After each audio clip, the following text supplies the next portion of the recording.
Mega ఫ్యామిలీలో Pawan Kalyan public appearance అనే question mark మినహాయిస్తే మాలో మాకు ఏం డిఫరెన్సెస్ లేవు అంటూ చిరు పవన్ ఎప్పటికప్పుడు చెబుతూనే ఉన్నారు.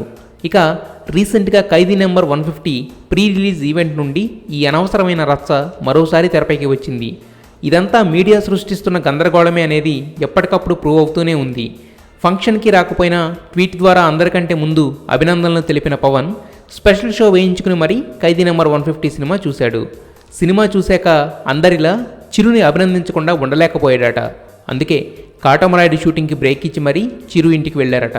ఏకంగా కొన్ని గంటల పాటు చిరంజీవితో, వదిన సురేఖతో కమ్బ్యాక్ మూవీ గురించి, ఎగ్జైటింగ్ ఎలిమెంట్స్ గురించి మాట్లాడారట. అయితే ఈసారి మీడియా జోక్యం కోరుకోలేదు. పైగా సడన్ డెసిషన్ కావడంతో అది వీలు పడలేదు.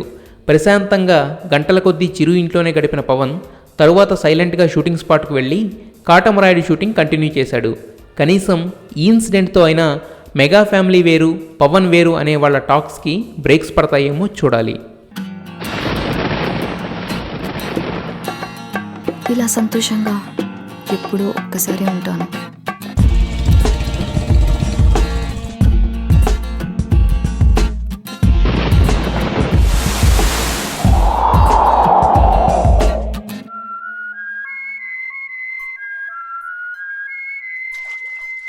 నాలాగా నచ్చినట్టుగా బతికే అమ్మాయిల్ని చులకనగా చూద్దాం ఈ ప్రపంచానికి బాగా అలవాటు.